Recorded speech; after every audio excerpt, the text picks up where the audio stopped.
You're listening to Ordinary to Badass, episode number 4, The Message of You. Today's guest is comedian and author Judy Carter. Today, we will be talking about her comedy career, quitting, and cleaning out your closet. The quote I loved from this episode was, "The very thing you are not confident about is usually the reason you are successful." Stay tuned to hear Judy's badass story.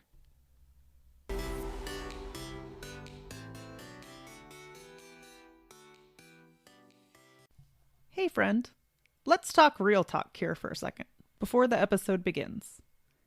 Some of the audio here isn't going to be first class. Listening back, at times it sounds like I'm in a tin can. This is me learning. At first, I was embarrassed and a little mortified about putting it out there. But here's the thing. There's some amazing guests in these interviews. And they're people whom I think you need to hear from and hear the message that they have to share. Please don't let my audio distract you from their message. Another thing is, this podcast and my blog are my passions. I am always telling all of you to pursue your passions. That starts with one baby step at a time. I will learn podcasting and I'm committed to making it better. But just like you, this is me pursuing my passion, tin can and all. So I'm taking my own advice and stepping into the arena and figuring it all out one step at a time. With that, let's hop in, shall we? Be confident, be bold, be authentic, but don't forget to take action. This is Ordinary to Badass, where our stories empower women to step into the spotlight of their own lives and pursue what they're truly passionate about. It's time to step into the arena and become more than just extraordinary. It's time to become a badass with your host, Marie Sonneman.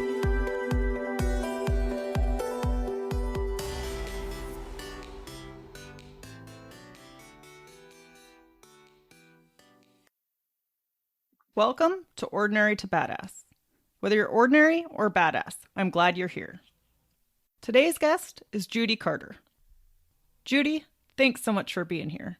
Excited to have you on the show. Oh yeah, hi Marie. Great to have another badass. I never thought of myself as bad, but go ahead. I'm such a badass, I'm ruining your entire intro, so go ahead. You're good to go. You're keeping it interesting. Okay. Before we start, I've got to ask you, do you consider yourself ordinary or badass? Oh boy, well, it depends what day it is. It depends what my hormones are doing. I've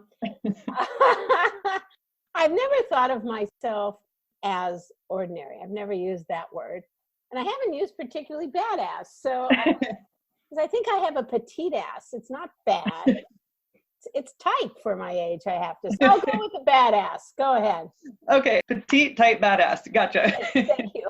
So first, I will share with the audience your short bio, and then you can add any additional details that you see fit.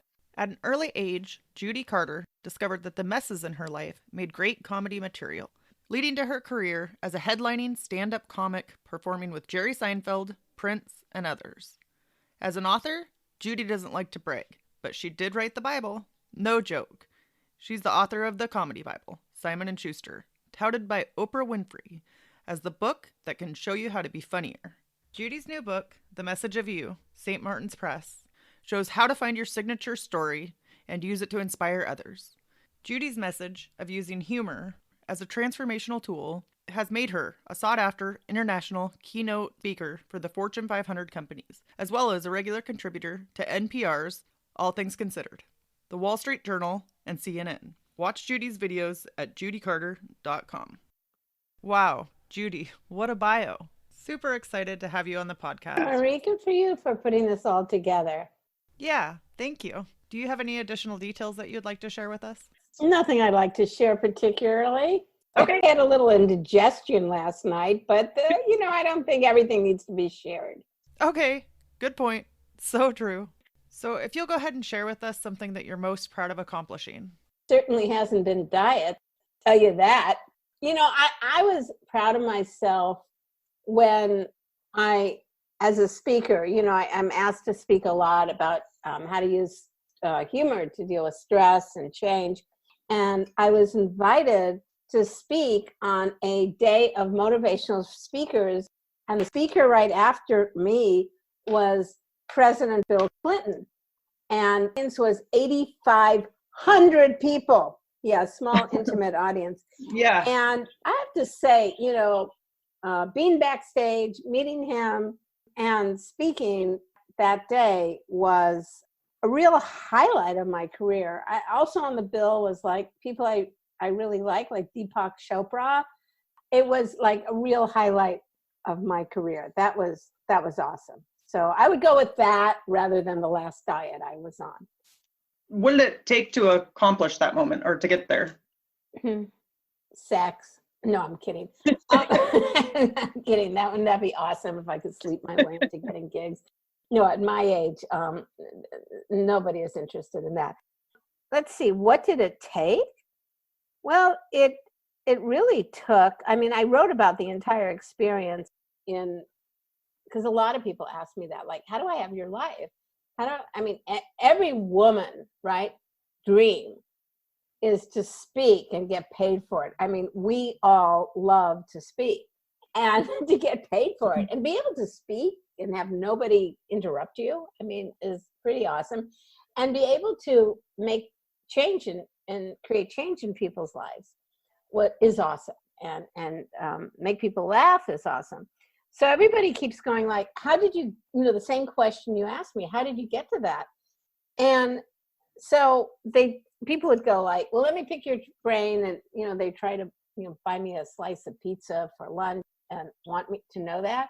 So that's why I wrote my book called The Message of You, because the secret to having a career as a motivational speaker is in that book. I detail exactly it. So here's the thing.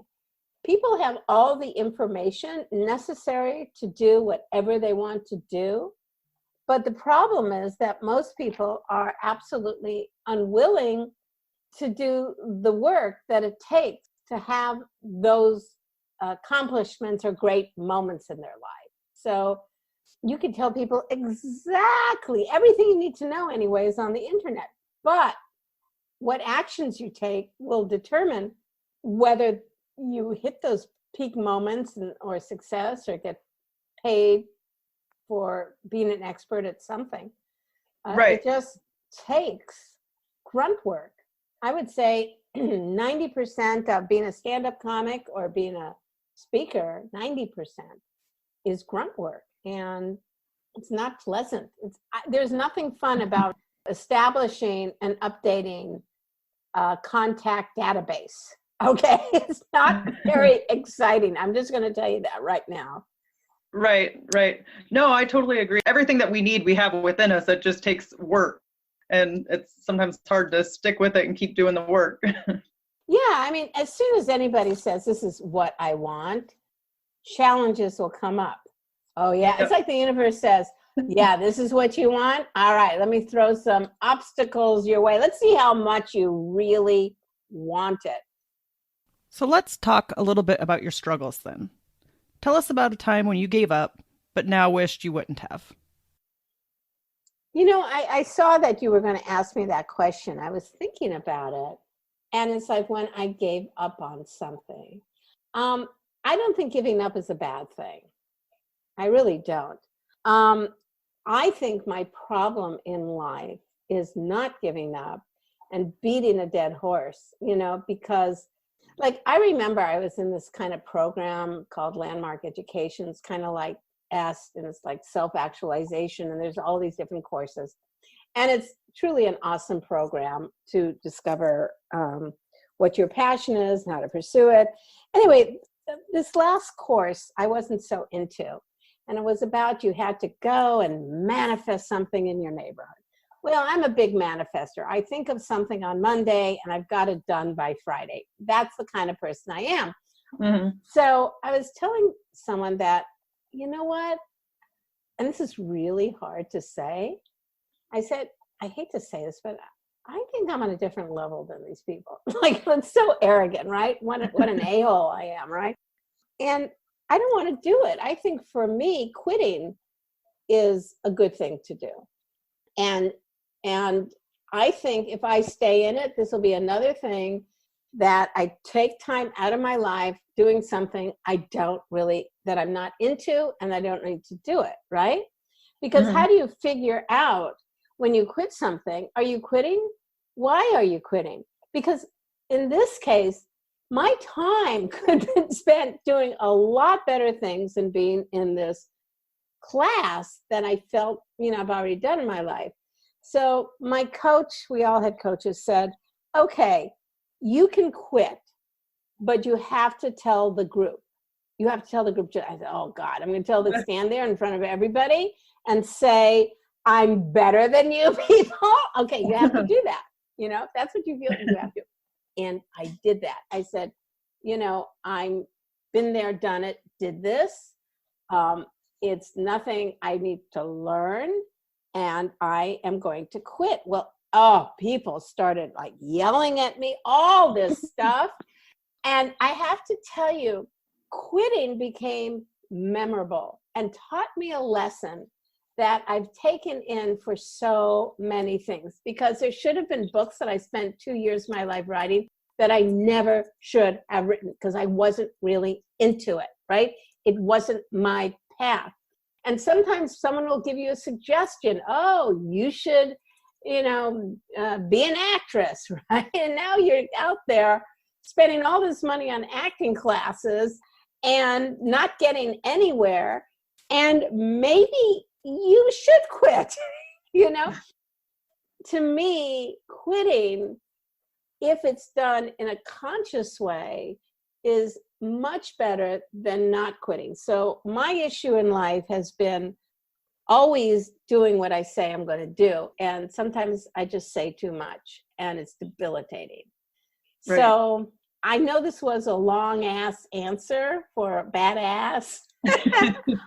But sometimes being a badass means, you know what, I tried this, I'm not into it, and people go, whoa, you're a quitter. Yeah, I am. Woohoo, I'm a quitter. I'm going to do something more fun than this, more in line with my passion. I tried it, so what? So what? So I reframed that question you asked me. So for anybody out there listening, what do you think they should do when coming up with a decision if they should quit something or not? When to leave or when to stay? Boy, that's something in relationships, isn't it? Uh-huh. Like people think divorce is a failure. I don't. I don't think it's a failure. I've just been through one. I don't think it's a failure. I think it's an act of courage to say, this worked for a different specific set of time. I've changed. You've changed. Let's move on. So I just think that it's harder to leave than it is to stay. And I think it's nothing that anybody can tell you. I think if you're finding yourself depressed, low energy, something's wrong, you got to check in with yourself and you got to see what it is. Now, if you keep quitting things and there's nothing you stick with, you might want to look at that. But yeah, absolutely. That question, when to leave and when to stay, got to check in with yourself, and even though something's working for a lot of other people, if it's not working for you, that doesn't mean that you have to adjust yourself to fit in. You have to find what works for you. And to me, I do this. I do a podcast called The Power of Purpose. Power of Purpose podcast. And we were just really talking about this, about when do you leave and when do you stay? And what I realize is that your purpose in life is like buying clothes, okay? Like you go, I need an outfit that, looks great on me, right? Well, that's just like life. You got to try things on and go, does this volunteer work really fit? Right? Does my Yeah. ass look fat in this career? You have to try things on. And if no woman I've ever met has something that she needs to look spectacular and the first thing she tries on is the thing she buys. We all women, we all know we got to hit a lot of stores, schlep a lot of friends to look at advice, look in a lot of mirrors, try on a lot of stuff to see what fits. And it's the same thing with your purpose in life. What fits? Yeah, I totally agree with that. And I think everything that happens through life, whether it's divorce or whatever you're going through, it's all kind of for a bigger purpose, even if you don't see it at the time. I just think if you hadn't gone through everything you went through, then you wouldn't be where you are now, you know? So yeah, and I think in a way, it really, in some ways, doesn't matter. You know, it doesn't matter. You know, choices you made in the past, they're all right because they brought you here. And if here is not right for you, you still have an opportunity until you're dead to make another choice. Try on another purpose. Yep, exactly. I totally agree. So let's talk a little bit about your mindset. Tell me about your mindset and how it has led to your badassery. Oh, what does mindset mean to you? Your headspace, kind of how you got to where you are, how you got your confidence, or what led you to where you are right now, just kind of your headspace. I am not confident. Everybody here has to wait to be confident, to do what you need to do. You know, well, guess what? How can you be confident, Marie? How can you're going to be dead. I'm going to be dead.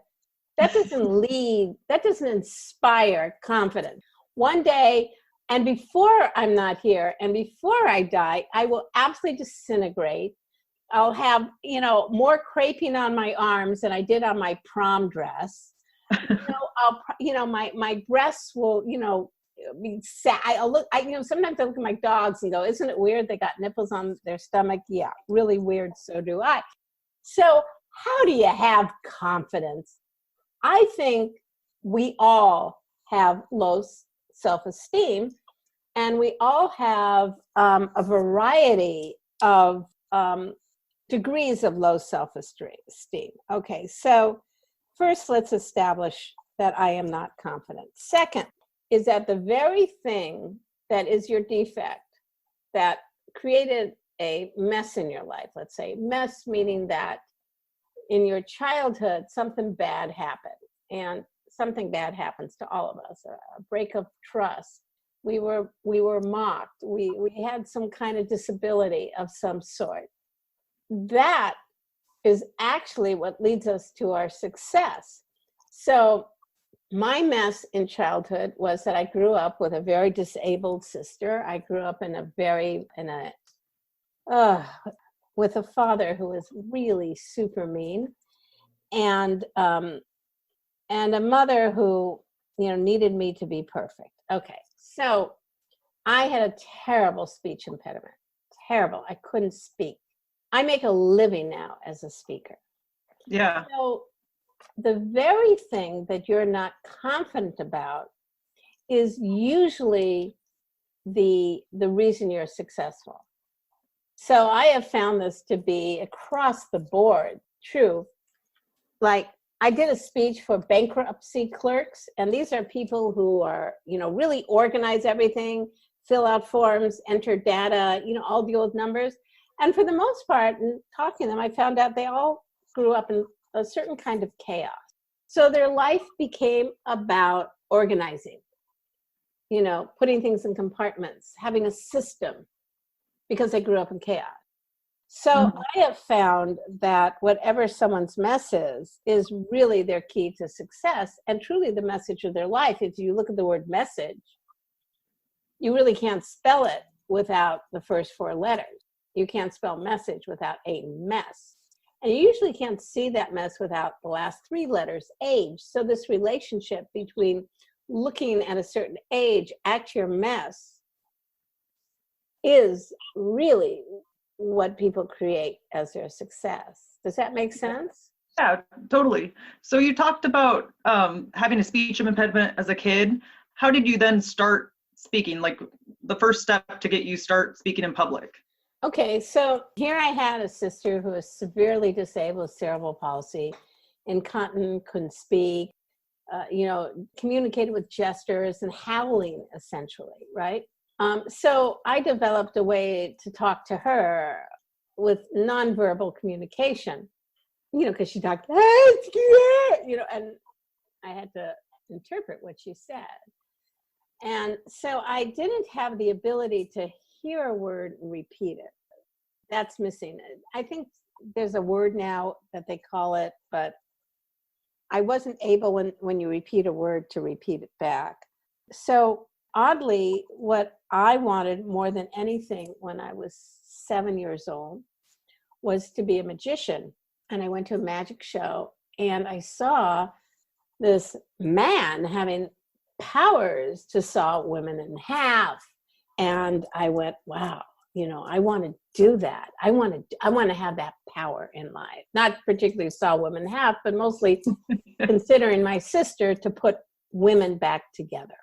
Right. So I found out that you could actually buy magic at a magic shop. I live in LA, grew up there. So I went to Hollywood Boulevard and bought magic trick. And they came with something called patter. So as you do the magic trick, you say the patter. So that's how I learned that when I perform, I could pronounce words properly by repeating and memorizing the patter, practicing over and over and over and over again, and then be able to perform in front of people with the memorized patter. So I think that taught me everything I needed to know in life, because I established a birthday party business. I started making a lot of money. I had a little database of, on cards of all the people I did birthday parties. And I would practice, like if I had to make sales calls, I was making sales calls by the time I was 9, I would, again, write out what I would say. Mrs. Johnson, last year we did Johnny's birthday party. I see he's going to be 8 this year.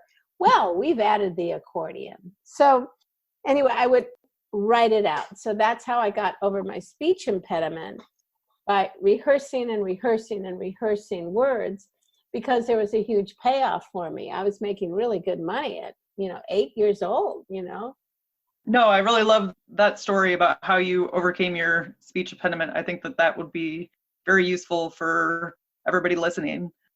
Do you have a mindset practice or meditation, a mantra, anything like that you use? I've done that throughout my life, on and off. I think it's really good. I don't do that. I talk out loud to myself. I take walks and I talk and I work things out. And I also go to therapy once a week. I have my whole life, and I write. So there you go. Yeah. It's amazing what a good walk can do. I really do like walking and talking, and it's really good. You don't look crazy anymore, because everybody assumes you're on the phone. That's true. Yeah. Yeah. So if you could share one tip that you think that every female should know about, what would that be? And then where did you learn about that tip, and how have you applied it to your life? Well, I think if you really want to change your life, get some control over what's going on, and become a powerful woman. Here's a very simple thing that you can do that will change everything. Ready? Drum roll. Clean out your closet. It's an amazing thing to do. Clean and organize your closet and keep it clean, everything in place for 60 days. Okay, do not skip one day. You skip a day, you got to go back 60 days in a row. And watch amazing things happen, because closets are a metaphor for all of us. We have things we should have quit, pairs of jeans we should have quit long time ago, right? Right? Yep. Get rid of them. Get rid of everything that's not you. Things that were you, but they're not you. Get rid of them all of them. You know, in order for new things to come into your life, you need to create, you need to get out of chaos. You need to get out of things controlling you. You need to, first thing you do in the morning is wake up and you go in your closet, and whatever's on the floor, you hang it up. You don't get out of that closet till it's gorgeous. And every day you do things, and that's everything you need to learn how, you know, to have purpose in your life, how to get some control over your life, and how to have power, and how to be a badass. There you go. And see how I worked that in, Marie? Wasn't that fantastic? There we go. Yeah, perfect. So when did you first discover that, the cleaning out your closet? I learned it, I think, when I was in my, a long time ago, when I was in my 20s. Someone was teaching the technology of change class, and it was really like avant-garde, and some of us were like taking this amazing class with this amazing man, and that was the first thing he suggested. So I have to say, that's where I learned it, and it stuck with me all these years. And there's something about it that really, really works. And, you know, you'll find, like, I'll go through life and I'll find, you know, I let that go.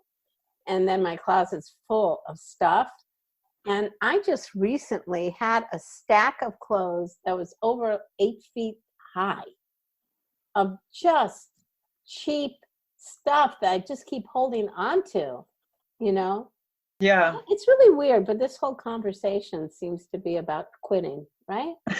Quitting things that aren't you, so you can bring the things that are you into your life. Yeah. I really liked the KonMari method, the life-changing magic of tidying up. Have you heard that?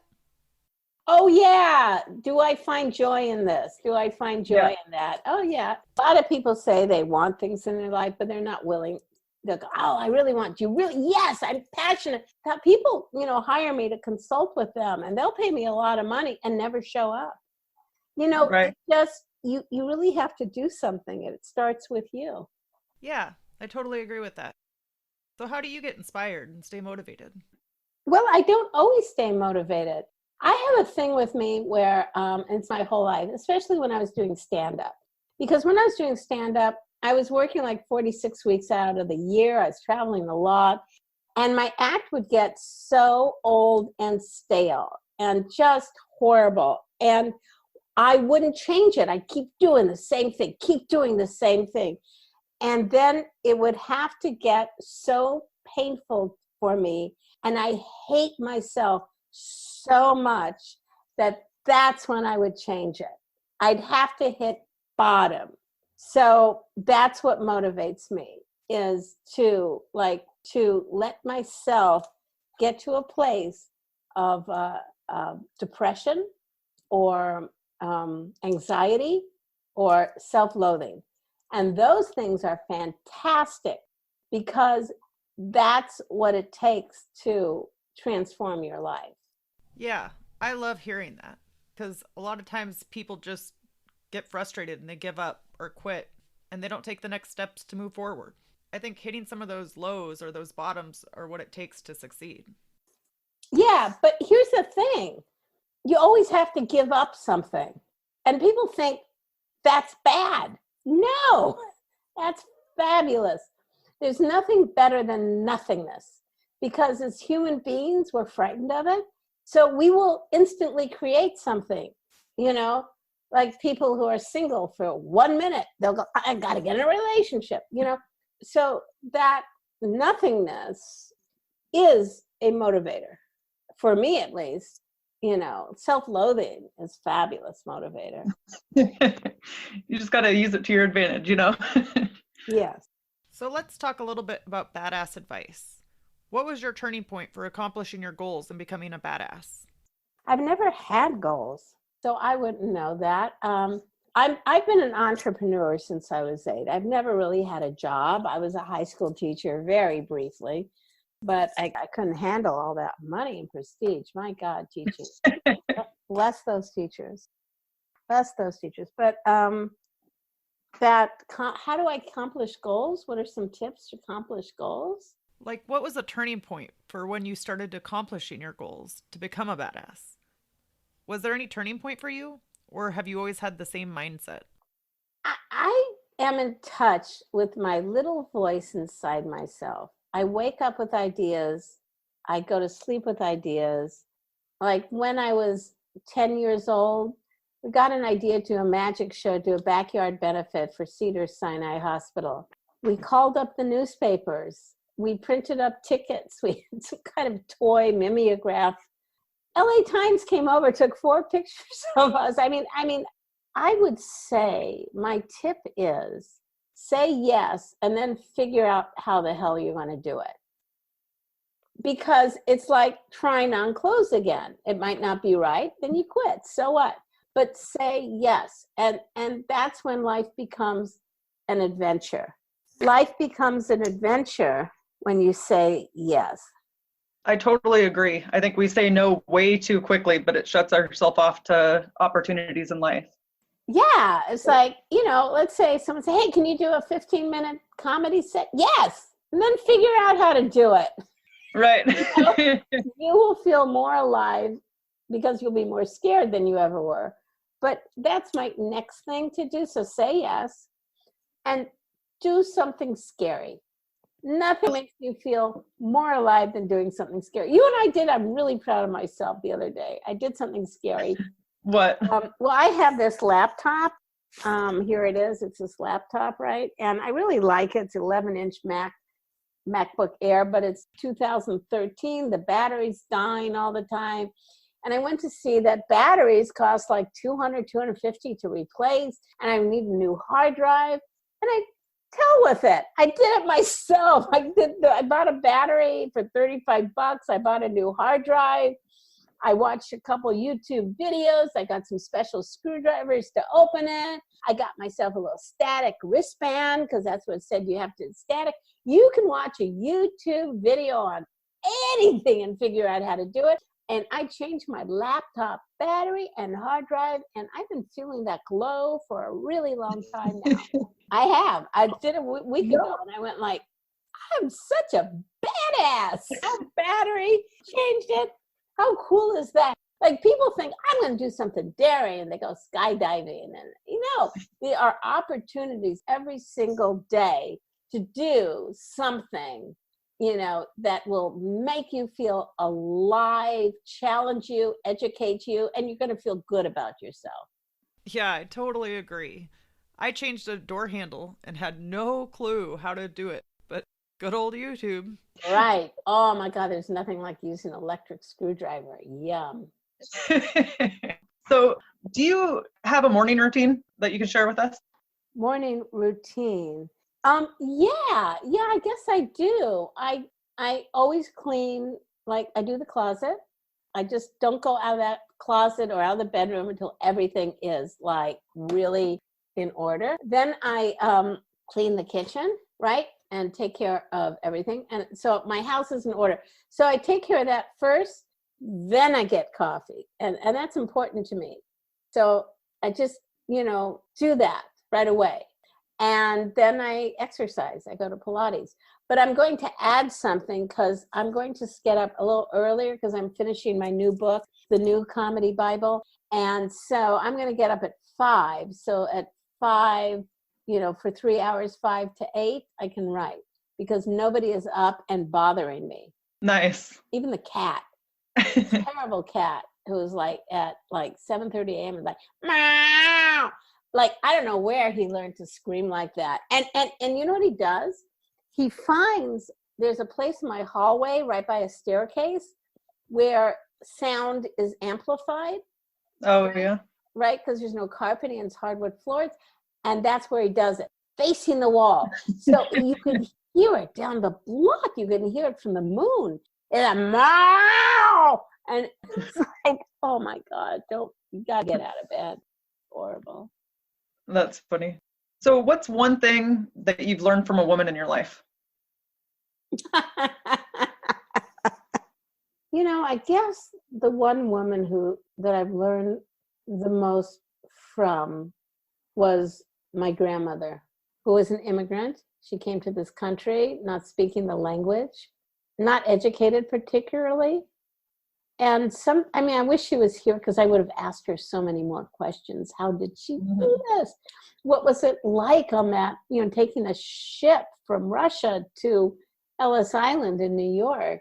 What was that like? And I guess that's where I've learned about resilience, because my grandmother also had really bad manic depression, and she'd get extremely depressed to the point of shock treatment, actually.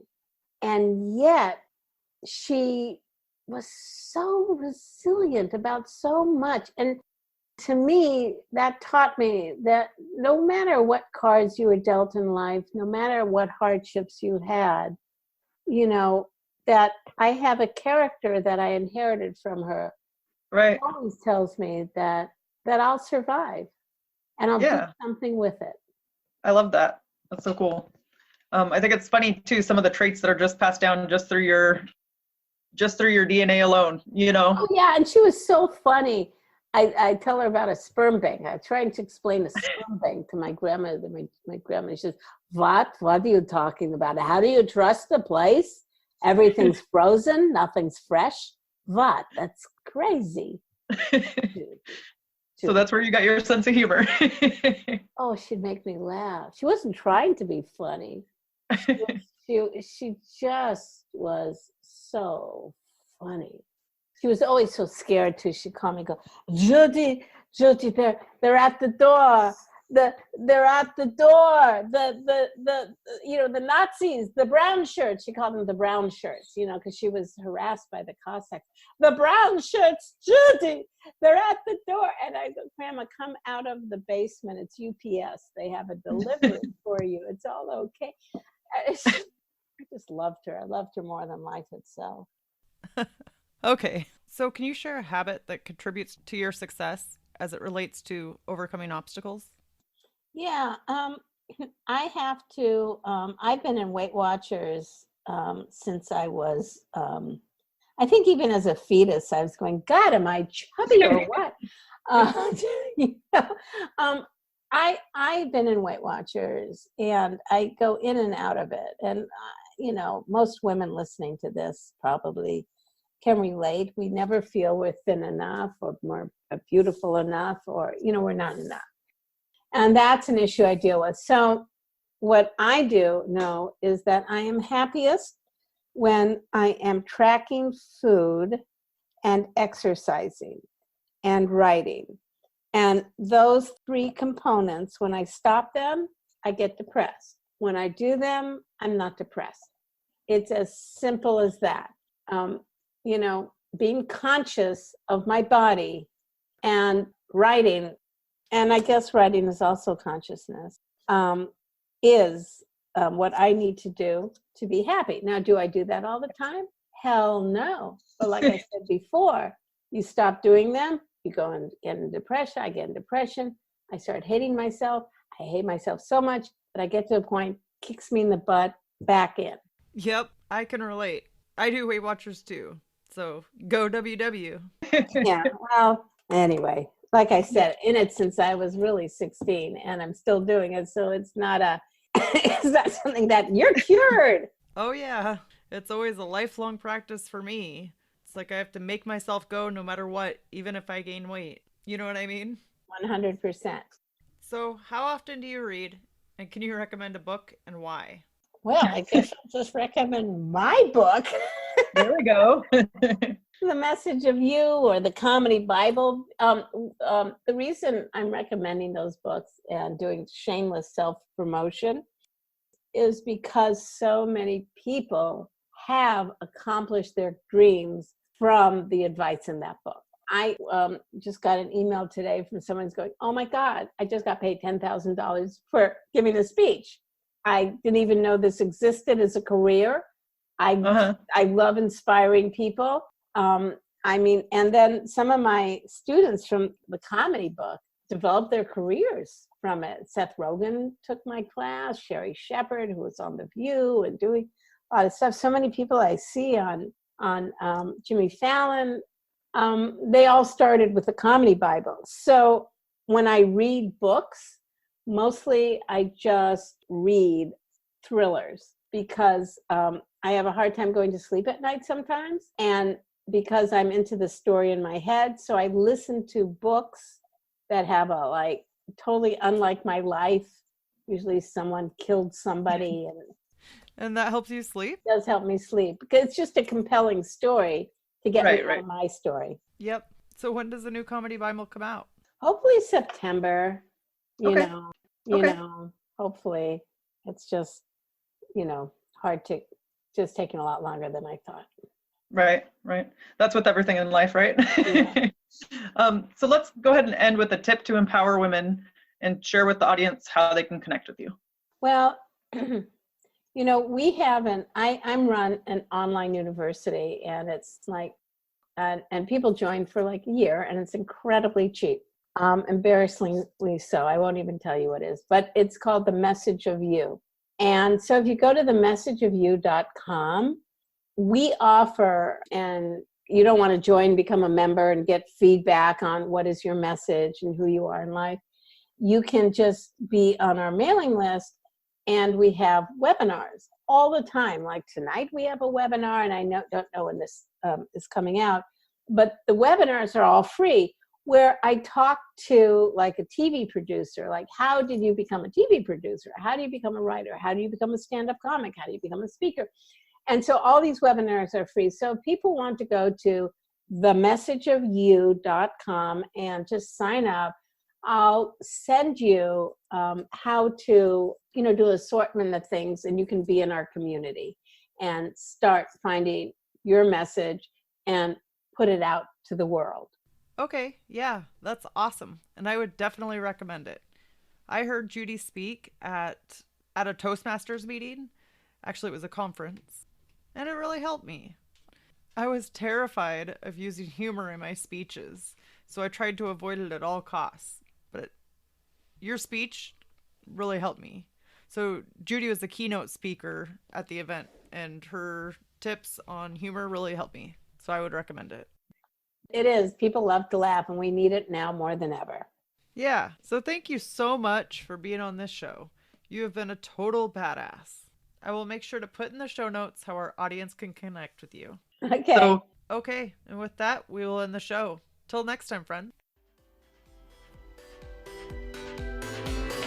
Now that you've listened to this episode of Ordinary to Badass, we want to hear from you. Go to our website, ordinarytobadass.com/podcast, and submit your own experience on how you took your life from ordinary to badass, and get the chance to be on a future spotlight episode of the show. That's ordinarytobadass.com/podcast. While you're waiting for the next episode of the show, wipe off the sweat, dust off the dirt, and get back in the arena.